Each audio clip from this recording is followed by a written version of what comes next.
memahami nas-nas atau teks-teks syariah. Waktu dan tempat kami persilahkan seterusnya.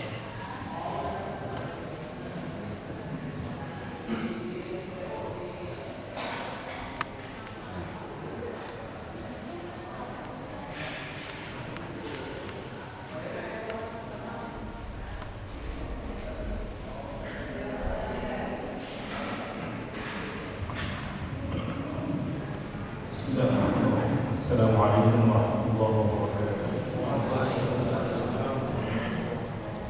Alhamdulillah, wassalatu wassalamu ala sayyidina Muhammad wa ala alihi wa sahbihi wa man wala.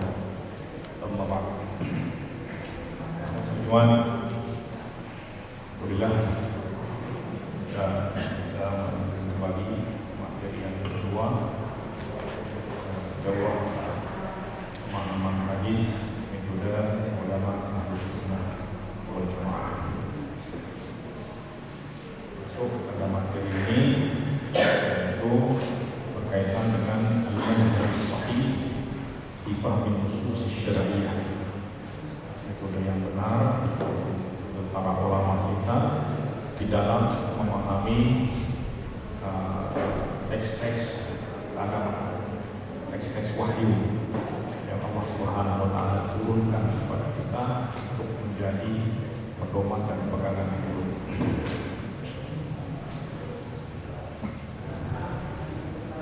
Yang pertama adalah bahwa manhaj, saya nggak baca, saya ringkaskan. Manhaj itu adalah jalan yang mengantarkan kita kepada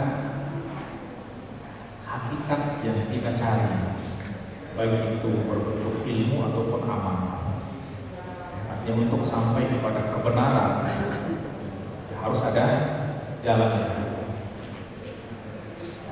Fasalamatul manhaj, dan manhaj yang benar ini akan memelihara kita dari penyimpangan-penyimpangan, ya, baik itu penyimpangan pemikiran ataupun perilaku dan lain sebagainya, selama penerapan manhaj itu ya benar. Karena terkadang manhaj yang benar apabila tidak dipraktikkan dengan cara yang benar justru akan menjadi kontraproduktif, akan menjadi sesuatu yang berbahaya. Ya, manhaj yang benar tetapi tidak diterapkan dengan cara yang benar justru akan membawa pada kesalahan yang fatal.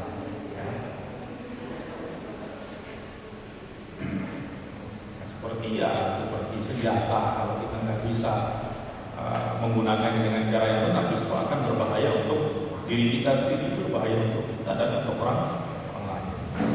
Nah, lalu apa pentingnya manhaj ini? Ya. Pertama adalah bahwa ya, khususnya di dalam konteks hadis-hadis Rasulullah SAW, kita mengetahui bahwa hadis Rasulullah SAW itu ya, bahasa yang digunakan adalah bahasa Arab, ya, dan di dalam bahasa Arab itu ada hakikat, ada majaz, kemudian ada Arab, ada khas, ada mutlaq, ada muqayyad, ada mujmal dan lain sebagainya. Ya, kemudian ada yang zahir, ada yang muawwal, ada yang mufassar dan lain sebagainya. Nah, ini menunjukkan bahwa nas ini memiliki tingkatan-tingkatan, ya, di dalam kejelasannya ataupun kemuskilannya. Nah, untuk menyingkap makna-makna yang terkandung di dalam nas tersebut tentu harus menggunakan manhaj dengan segala aliyahnya, adawatnya, ilmu-ilmu perangkat yang membantu kita untuk bisa istinbaq, ya, al-makna, istinbaq an-nas, ya, untuk mengeluarkan makna. Nah, oleh sebab itu kita di sini dituntut untuk memiliki manhaj. Ya. Artinya apa? Tidak semua orang, la yajuzu li ayyi wahidin an yataqahhana fil ahadits an-nabawiyyah duna an yakuna lahu manhajun. Ya. Jadi tidak semua orang itu boleh menerobos masuk di dalam wilayah wilayah Al-Quran ataupun hadis, kecuali dia harus memiliki manhaj di dalam berinteraksi dengan Al-Quran ataupun hadis. Kenapa? Karena kalau dia tidak menggunakan manhaj, itu dia artinya mengikut kepada selera, mengikut kepada hawa nafsu, mengikut kepada semata-mata mengikut kepada akal. Kami berbincang tentang banyaknya ulama yang terkadang menggunakan porsi yang berlebihan, porsi akal yang berlebihan di dalam mengkritisi para ulama ataupun nas-nas syar'i, sehingga menghasilkan pemahaman yang terkesan cenderung kepada pluralisme, liberal, sekuler dan lain sebagainya, sehingga menjadikan kita meragukan Sahih Bukhari, meragukan Sahih Muslim dan lain sebagainya. Ya. Sehingga hal-hal seperti ini apabila kita menggunakan akal yang terlalu berlebihan, kita akan mengatakan, benar nggak sih walaupun ini diriwayatkan oleh Imam Bukhari, tapi benar nggak Rasulullah mengatakan itu? Ya. Benar nggak walaupun diriwayatkan oleh Imam Muslim Rasulullah mengatakan seperti itu? Nah, ini kalau kita menggunakan akal, itu pertanyaan-pertanyaan seperti itu bisa saja artinya yang benar. Akal mengatakan walaupun sejujur apapun orang, ya akal bisa mengatakan ya bisa saja dia salah, bisa saja dia sesekali terjatuh dan lain sebagainya. Akal bisa mengatakan itu, artinya akal itu ya kalau tidak dibatasi dia akan menjadi liar. Oleh sebab itu harus dibekali dengan perangkat-perangkat ilmu-ilmu yang menjadikan dia terjaga dari azzaini, dari kesesatan tersebut. Nah, karena kalau memang pertanyaannya seperti itu, apakah benar? Artinya kita harus mengetahui 100% itu benar-benar dari Rasulullah SAW. Sementara para ulama membagi, ya, khususnya ulama usul fiqh dan ulama ilmu kalam, membagi khabar itu menjadi mutawatir dan menjadi ahad. Dan sebenarnya mutawatir dan ahad ini bukan pembahasan ilmu hadis, ini pembahasan ilmu usul dan ilmu kalam, karena kaitannya dengan hujjah, ya, hujjah nilai argumentatif dari khabar itu. Nah, ini dibagi menjadi mutawatir. Mutawatir ini yaitu ma yufidu qan, ma yufidu al-yaqin, ya, ma yufidu al-yaqin, ma yufidu al-'adat tawatuhu 'ala al-kadhib, ya, sehingga sampai kepada derajat kita bisa memastikan bahwa ini betul-betul dari Rasulullah 100%, tanpa ada keraguan. Nah, sementara ahad itu bukan berarti hanya diriwayatkan oleh satu orang, tetapi diriwayatkan oleh satu atau lebih, tetapi tidak sampai kepada derajat mutawatir.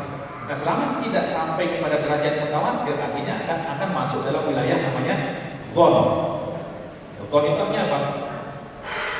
Dugaan. Tapi dugaan di sini adalah dugaan yang kuat, ya, al-dhon al-qawi. Nah, al-dhon al-qawi itu artinya apa?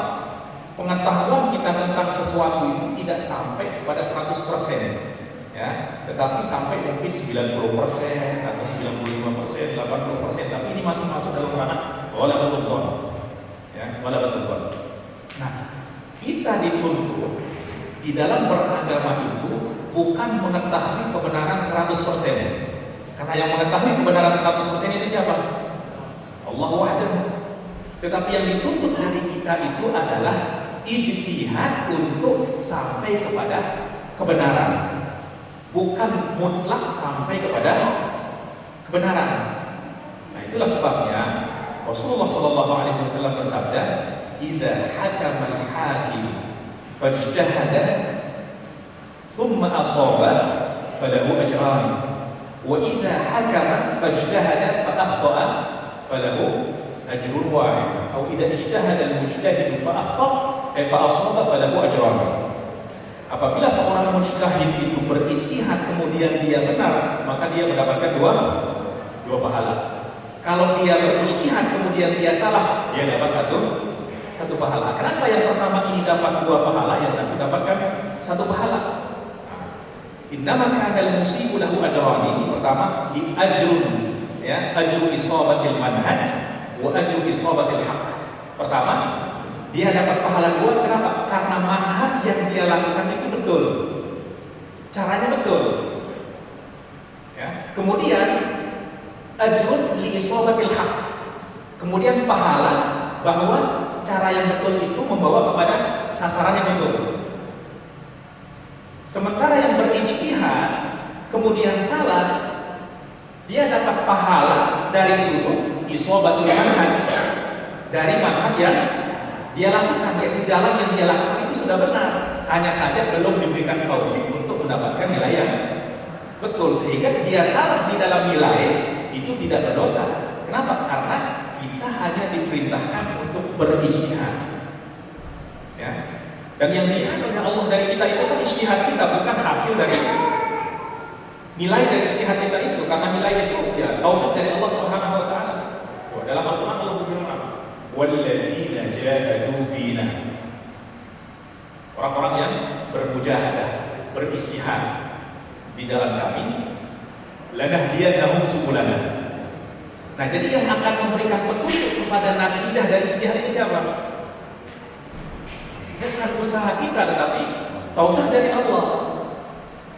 Nah, jadi kita dituntut di dalam manhaj ini benar manhajnya, walaupun pada ujungnya nanti belum sampai kepada kebenaran. Ya, nah maka ini harus betul-betul kita pahami. Oleh sebab itu di dalam hadis lain Rasulullah SAW apa katanya di sini? Man qala fil Qur'ani bi ra'yihi fa asaba faqad akhta. Barang siapa yang berkata, berusaha mentafsirkan, mentafsirkan Al-Qur'an dengan pendapatnya, dengan akalnya semata, tanpa mengikuti prosedur manhaj, fa asaba, kemudian apa yang dia katakan betul, faqad akhta. Dia sudah berbuat kesalahan. Coba benar. Nilainya betul tapi caranya salah, dianggap oleh Rasulullah sebagai sesuatu yang salah. Ya. Kenapa coba? Li'annahu asabal haqqa la 'an manhaj. Kenapa? Karena dia tepat sasaran, bukan karena manhaj yang benar. Lah, kok bisa disalahkan? Padahal nilainya betul. Kenapa? Li'annahu asaba 'an sadfatin. Karena betulnya itu secara kebetulan. Orang yang betul secara kebetulan mungkin dia betul sekali, nanti 1000 kalinya salah. Karena namanya kebetulan, tidak mengikuti prosedur. Ya, tidak mengikuti jalan yang benar, yaitu bijahlin atau bihawa. Fama kanat isabatuhu kadzalika kana sawabuhu 'aina khata'ihi. Jadi yang orang yang betulnya dengan cara yang seperti itu, maka betulnya itu adalah kesalahannya. Ya. Wa in asaba al-haqqa marratan fasayuhtibuhu alfa marrah aw 90 marratan. Kalaupun sekali dia betul, ya karena kebetulan. Orang yang betul secara kebetulan, ya mungkin kebetulan sekali, maka 99 kalinya akan salah. Nah, walamma kana al-amru kama dzakarna la budda min manhajin lit-ta'amuli ma'a an-nusus asy-syar'iyyati yatamathalu fi majmu'atin min al-qawa'id wad-dawabit wal-adawat wal-aliyat wal-'ulum al-musa'idah allati tahfadhu al-mushtaghilina 'an az-zayg wal-inhiraf asna'a 'amaliyat al-fahm wal-istinbat wat-tatbiq wat-tanzil 'ala al-waqi'. Nah, maka karena begitu pentingnya manhaj di dalam kita berta'amul, berinteraksi dengan nusus syariah, yang mana manhaj ini merupakan kumpulan dari kaidah-kaidah, dhawabit-dhawabit, perangkat-perangkat, ya, kemudian ilmu-ilmu yang membantu kita, orang-orang yang musyaghilin di nusus syariah, yang akan menjaga mereka dari kesalahan, kekeliruan, penyimpangan di dalam proses memahami, proses penarikan kesimpulan hukum, atau di dalam menerapkan, atau di dalam tanzil 'alal waqi'. Artinya apa? Teorinya seperti ini, praktiknya dalam realita seperti ini. Terkadang teorinya benar, tapi ketika dipraktikkan kok nggak sesuai dengan realita. Nah, itu perlu kepada manhaj yang betul. Ya. Oleh sebab itu seorang mujtahidin itu adalah orang-orang yang memiliki kapasitas ataupun yang memiliki manhaj yang sempurna, sehingga mereka lah yang memiliki kelayakan untuk melihat kepada dalil-dalil dan mengeluarkan hukum dari situ. Ya, namanya dinamakan sebagai al-mujtahid. Nah, kalau kita ya nggak bisa, ya setidaknya itu harus menguasai betul-betul menguasai 13 disiplin ilmu. Ya, 13 disiplin ilmu alat seperti ilmu nahwu, ilmu sharaf, ilmu balaghah, ilmu mantiq, ilmu hadis, ilmu tafsir, ilmu fikih, ilmu usul fiqh dan lain sebagainya. Itu harus betul-betul dikuasai. Nah, maka merupakan suatu sangat, saya katakan sangat konyol sekali apabila kita ingin mengajak semua orang untuk kembali kepada Al-Quran dan Sunnah dengan cara langsung membaca sendiri, mengeluarkan hukum sendiri. Coba bayangkan apa yang akan terjadi kalau seperti itu. Ya Allah, ya, kita tidak bisa bayangkan kacaunya seperti apa kalau setiap orang diberikan wewenang untuk mentafsirkan Al-Quran. Ya, baik. Yaitu pentingnya manhaj, ya, dalam ataupun pentingnya kita memiliki manhaj, dan manhaj ini sudah dijelaskan oleh para ulama, mungkin tidak secara detail, tidak didiktikan 1, 2, 3, tetapi bikhilal istiqra' nusus, melihat kepada menelusuri nas-nas ucapan-ucapan mereka, istimbat mereka, itu disimpulkan bahwa mereka melakukan prosedur-prosedur begitu. Yang pertama adalah khutwat amaliyah, liman haji ahli sunnati fi fahmil hadis an-nabawi.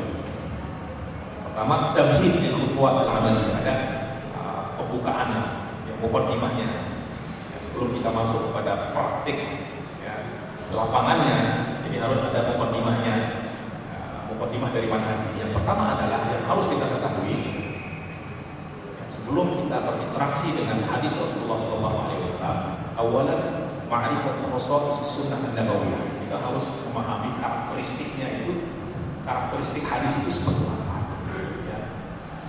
Sifat utamanya, sifat bawaannya itu apa. Awalan innal hadis wahyun ilahi, itu yang harus kita tahu, ya, bahwa hadis adalah wahyu dari Allah Subhanahu wa ta'ala. Kenapa ini perlu kita tegaskan? Karena banyaknya orang-orang, khususnya kalangan sekularisme, menganggap bahwa hadis itu adalah produk sejarah, produk geografis Arab, produk tempatan, ya, bukan wahyu dari Allah Subhanahu wa ta'ala. Nah, ini kalau kita melihat tulisan-tulisan orang-orang sekularisme, orang-orang sekuler itu akan menemukan hal seperti ini. Dan kebetulan disertasi saya itu berkaitan dengan kritik metodologi al-hadathiyun, yakni al-liberaliyun wal sekularisme al-mutaharrirun di dalam mengkaji, baik itu mengkritik dan memahami hadis-hadis Rasulullah SAW. Ya, ada nanti al-aqlaniyah, tashkikiyah, tafkikiyah dan lain sebagainya. Ya, yang sebenarnya itu digunakan untuk mengkritisi produk-produk sejarah. Ya, yaitu teks-teks sejarah, teks sastra itu mereka gunakan, kemudian itu diterapkan di dalam mengkaji hadis-hadis Rasulullah SAW. Hadis ini kan karakteristiknya berbeda. Ini adalah produk manusia murni dan ini adalah wahyu ilahiyun. Ya, tentu cara kita berinteraksi pun harus berbeda. Ya, sehingga kita akan betul-betul berhati-hati. Kenapa? Karena kaitannya adalah bahwa hadis ini adalah wahyu, dan wahyu ini tujuannya adalah menuntun kita untuk sampai kepada as-sa'adah fid darain, fid dunya wal akhirah. Baik. Apa ada dalil bahwa hadis itu wahyu? Ya, dari Al-Qur'an, bahkan dari hadis ini. Amma min al-Qur'an fa qawluhu ta'ala ma dhalla sahibukum wa ma ghawa wa ma yantiqu 'anil hawa in huwa illa wahyun yuha. Fa'alamana Rabbuna subhanahu wa ta'ala anna Rasulahu sallallahu alaihi wa alihi wa sallam la yantiqu 'an hawa wa ghawa. Semua yang diucapkan oleh Rasulullah itu tidak ada berdasarkan kepada kehendak sendiri, hawa nafsu ada. In huwa illa wahyun yuha wa inna ma yantiqu hasba ma jaa'a wahyu min Allah. Ya. Dan wahyu yang diterima oleh Rasulullah sallallahu alaihi wasallam terkadang melalui Sayyidina Jibril, terkadang melalui mimpi, terkadang melalui ilham mubasyarah min Allah subhanahu wa ta'ala. Fa kalimatu yantiqu tashmalu kull ma yakhruju min asy-syafatayn.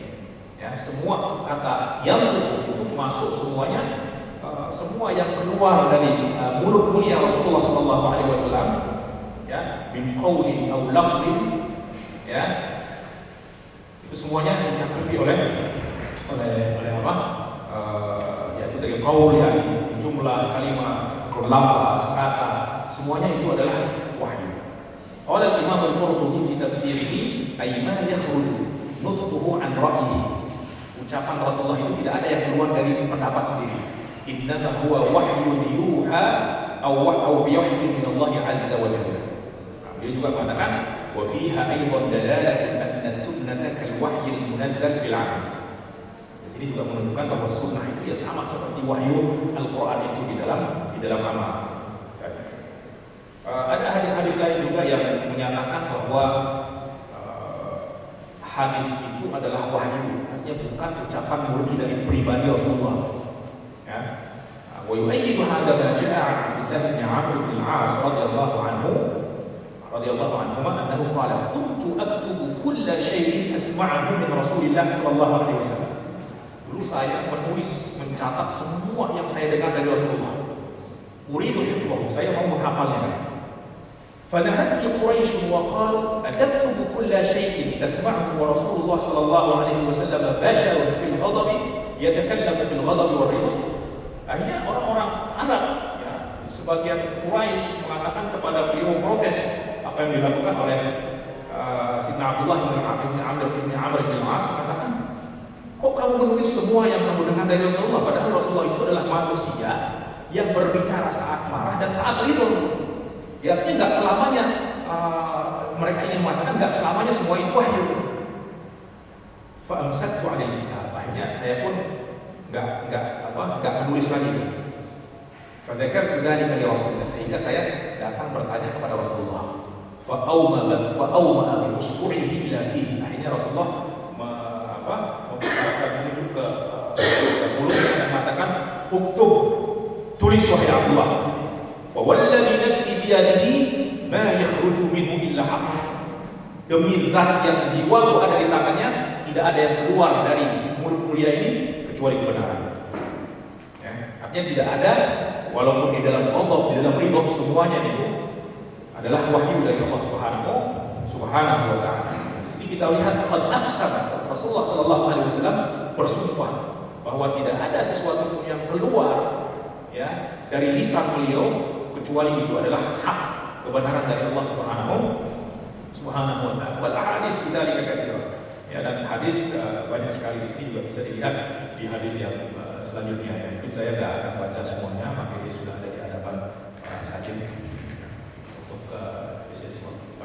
Yang kedua adalah al-hadis dzu tabi' syumul. Dia memiliki sifat syumul itu universal. Dan hukum-hukumnya pun universal, tidak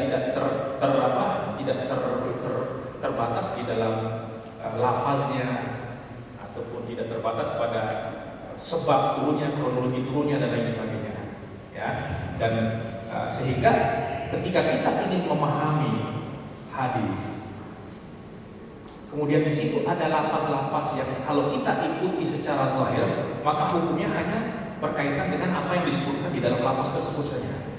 Nah, sehingga hukum itu hanya khusus bagi apa yang disebutkan lafaznya di dalam hadis tersebut. Nah, maka untuk mencapai pemahaman yang syumul juga, yang universal juga, maka perlu juga namanya manhaj. Dikenal dengan manhaj tajwid. Ya. Tajwid itu naz'ul musyakhkhasah minal ashkhas wal azminah wal amkinah wal ahwal. Ya, kita cabut sesuatu yang disebutkan secara khusus di dalam lafaz, yang disebutkan secara khusus di dalam hadis, ya, baik itu bersifat individu ataupun tempat ataupun waktu ataupun keadaan, kita ganti dengan yang lebih umum, yang jenisnya. Suatu contoh, ya, misalnya hadis udhibat imra'atun fi hirratin habasatha la hiya at'amatha wa la hiya tarakatha ta'kulu min khoshasil ardi. Seorang perempuan diazab oleh Allah karena seekor kucing yang ditahan, ya, dia tidak memberinya makan atau tidak melepaskannya sehingga dia mencari makan sendiri. Baik, soal adalah apakah hukum ini berlaku hanya bagi perempuan saja? Ya, perempuan, seorang perempuan menyiksa seekor kucing, menyakiti menahan seekor kucing. Ya. Bagaimana kalau yang melakukan itu laki-laki? Apakah dia nggak masuk dalam hukum ini?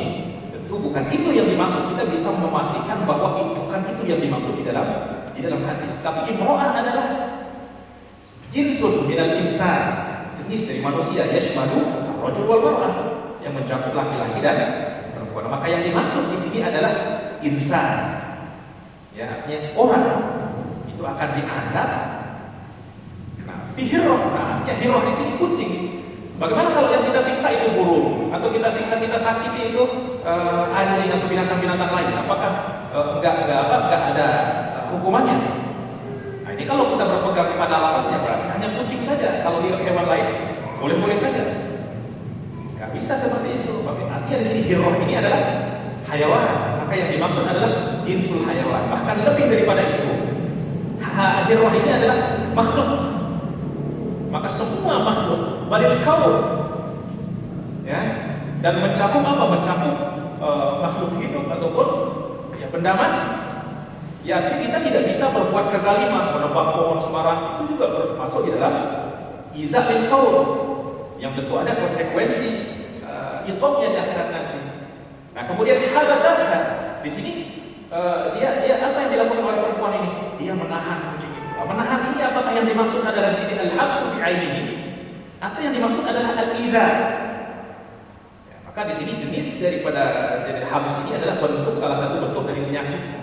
Maka yang dimaksud di sini bukan hanya menahan, tetapi yang dimaksud adalah menyakiti. Nah, maka apa natijah, ya, yang kita bisa simpulkan dari pembahasan ini?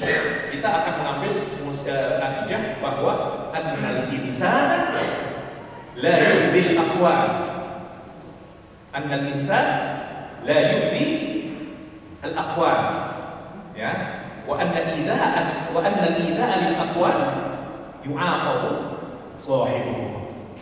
Ya, idza bil aqwal itu artinya berbuat kezaliman di alam semesta ini, siapapun objek kezaliman tersebut. Ya, bukan hanya manusia saja, bukan hanya hewan saja, tetapi merusak lingkungan. Apakah itu tidak bisa dikatakan sebagai idza? Merusak lingkungan dan lain sebagainya itu juga termasuk dari idza. Nah, maka ini yang harus betul-betul kita pahami, ya, bahwa hadis itu memiliki tabi' syumuli, ya, universal. فلو فهمنا الحديث مقتصرا على اللفظ الوارد لأنتج ذلك فهما قاصرا محدودا. Kalau kita terperangkap hanya di dalam melihat lafaz-lafaznya, maka hukumnya itu sangat terbatas sekali. Nah, tetapi hadis tidak seperti itu. Ya, فلا بد من تطبيق منهج يسمى منهج التجريد، وهو نزع المشخصات من الأشخاص والأمكنة والأزمنة والأحوال من النص لاستخرجنا منه حكما عاما شاملا كونيا. Sehingga kita bisa mengambil makna-makna yang universal juga, ya. Falafzul mar'ah ini kita nazak, kita cabut. Wa nuhillu mahallahu, karena perempuan ini adalah jinsun minal insan, maka yang dimaksud adalah insan. Dzalika al-hirrah, hirrah jinsun minal hayawan, fal murad bihi al-hayawanat bal al-aqwan, dan seterusnya. Ya, kemudian selanjutnya antara madkhal, ya, madkhal manhaj amali itu dirasat as-sirah an-nabawiyyah kamadkhal li fahm al-hadis. Ya. Ini sangat penting sekali. Qala Syekhuna al-'Allamah Nuruddin Ali Jum'ah rahimahullah ta'ala, inna man arada an yafhama hadits Rasulullah sallallahu alaihi wasallam fa'alaihi an yadkhula fihi min khilal siratihi sallallahu alaihi wasallam. Siapapun yang ingin memahami hadis-hadis Rasulullah, maka dia harus terlebih dahulu masuk dari pintu sirah. Artinya apa?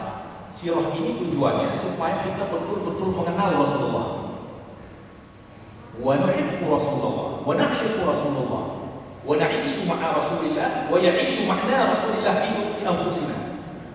Sehingga kita betul-betul menjiwai Rasulullah Sallallahu Alaihi Wasallam.